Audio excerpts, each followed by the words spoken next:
And now onto our dinosaur of the day, Gorgosaurus, which was a request from Dinosaur4602 via YouTube and Cole via Patreon, so thank you.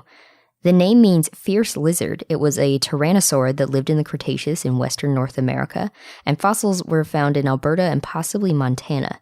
There's one species, Gorgosaurus libratus. Other species have been assigned, though they were not correct. And that species name means balanced. It was first described in 1914 by Lawrence Lambe. The holotype is a nearly complete skeleton and skull found by Charles M. Sternberg in 1913 in Dinosaur Park Formation in Alberta, and was the first tyrannosaurid found with a complete hand. At least 12 Gorgosaurus specimens have been found, and the American Museum of Natural History collected hundreds of dinosaur specimens around that time, and they found 4 complete Gorgosaurus skulls, 3 with skeletons, and Matthew and Brown described those in 1923. Awesome. Yeah. They also described a 5th skeleton that Charles Sternberg had found in 1917 and sold to the American Museum of Natural History, and it was smaller than other specimens, similar to other juvenile tyrannosaurids, and it had longer limb proportions and a lower, lighter skull, but they said at the time it was a new species called Gorgosaurus sternbergi, and now that's considered just to be a juvenile Gorgosaurus libratus. Yeah, it's always so hard to tell. Yeah. Gorgosaurus is most closely related to Albertosaurus. It's also distantly related to T-Rex. It's part of the subfamily Albertosaurinae, which is more closely related to Albertosaurus, makes sense. And Albertosaurinae had more slender builds, and they were smaller, and they had lower skulls and longer tibias. So Gorgosaurus was similar to Albertosaurus, but there's subtle differences in the teeth and skull. Some people think Gorgosaurus libratus is Albertosaurus, and then Gorgosaurus would be this junior synonym, since Albertosaurus was named first. But not everybody thinks that, and if you want to hear more about Albertosaurus, we talked about it in depth at episode 86. In 2003, a team found that Gorgosaurus was different from Albertosaurus because it had slightly longer legs and the skull was a little bit different. Gorgosaurus was also mostly found in older rocks than the majority of Albertosaurus fossils, so some people think that Gorgosaurus was an ancestor to Albertosaurus. William Diller Matthew and Barnum Brown thought that Gorgosaurus and Albertosaurus were the same back in 1922. And Dale Russell formally reassigned Gorgosaurus to Albertosaurus libratus in 1970. But not everybody agrees with this, including Phil Curry, who said that there are undescribed tyrannosaurids from Alaska, New Mexico, and other parts of North America that could help answer the question. Gregory Paul said that Gorgosaurus may be ancestral to Albertosaurus sarcophagus. There are some species that were incorrectly named Gorgosaurus, including a small tyrannosaurid from Hell Creek, named by Charles Gilmore in 1946 as Gorgosaurus licensis, and since renamed to Nanotyrannus by Bob Bacher in 1988.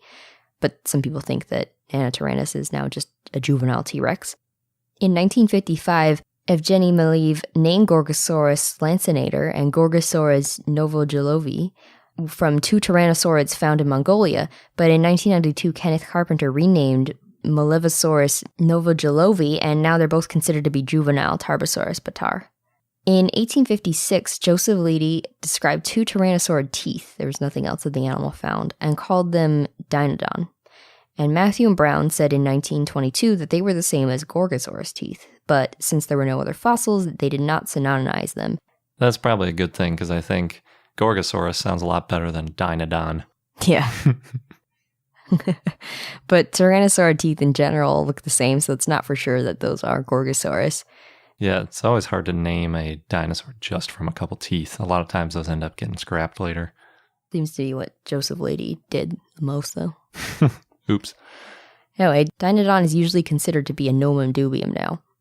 Some tyrannosaurids from Two Medicine and Judith River in Montana are probably Gorgosaurus. It's not clear if it's Gorgosaurus libratus or a new species. There's one specimen now at the Children's Museum in Indianapolis that has a number of pathologies. There's a healed leg, rib fractures, infection that led to permanent tooth loss, and possibly a brain tumor. So that definitely had a rough life. The permanent tooth loss one sounds the worst to me.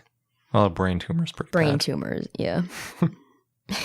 Yeah, that sounds awful. But the holotype also had some pathologies, including healed fractures and a deformed toe, possibly from a fight with another dinosaur, which also sounds horrible, but not as bad as brain tumors and tooth loss. Permanent tooth loss. Yeah. There's another Gorgosaurus that had many pathologies, fractures, multiple ribs healed from fractures, lesions from a bite on the face, but there's evidence it was healing before it died. And another Gorgosaurus had bite marks on its face, as well as a, quote, mushroom-like hyperostosis of a right pedal phalanx, end quote, that may be similar to a pathology that has been found on an unidentified ornithomimid. Gorgosaurus was an apex predator that fed on ceratopsids and hadrosaurids. It coexisted with Daspletosaurus, and it was similar in size, but possibly there was some niche differentiation. It's rare for two tyrannosaur genera to coexist, so some thought that Gorgosaurus hunted the hadrosaurs and Daspletosaurus went for the ceratopsids, but one Daspletosaurus was found with a hadrosaur in its gut, and a Daspletosaurus bone bed had 3 Daspletosaurus with 5 hadrosaurs. There's no evidence of Gorgosaurus pack behavior. Can't argue with that gut contents. Yeah, exactly. Gorgosaurus appears to be more common in the north and Daspletosaurus in the south a little bit. So maybe that's another difference. Gorgosaurus' skull was a little smaller than Daspletosaurus. It was 39 inches or 99 centimeters long, but it was large for its body, and it had large fenestra to reduce its weight, the large openings. They grew up to be 26 to 30 feet or 8 to 9 meters long and weighed about 2.5 tons. Gorgosaurus was a juvenile for about half its life, and then it had a rapid growth spurt. Since there's no intermediate-sized predators that have really been found, the juveniles probably filled this niche. It's kind of similar to Komodo dragons. Smaller Gorgosaurs that were found had longer tibias than femurs, so they were fast runners. As a juvenile, Gorgosaurus probably went after ornithomimids, who were faster prey. And then adult Gorgosaurus had long hind limbs. The largest femur found was 41 inches or 105 centimeters long. Gorgosaurus had 2-fingered forelimbs. The forelimbs were small proportionally, and they had 2 digits on each forelimb and 4 digits on each hind limb. The first digit of their hind limbs didn't touch the ground. They had a blunt snout, and the nasal bones were fused, and they had a circular eye socket, and they had crests in front of their eyes like Albertosaurus and Daspletosaurus. There were 26 to 30 maxillary teeth and 30 to 34 teeth in the lower jaw, and they had a heavy tail. Phil Curry found skin impressions in 2001, and it was smooth, like secondarily flightless bird skin, and they didn't have scales, though scales were found on the specimen, but were widely dispersed and small, and other patches of skin had denser, larger scales. This helps to show that bigger dinosaurs didn't have feathers, since larger animals naturally lost less heat due to the smaller surface area to body volume ratio.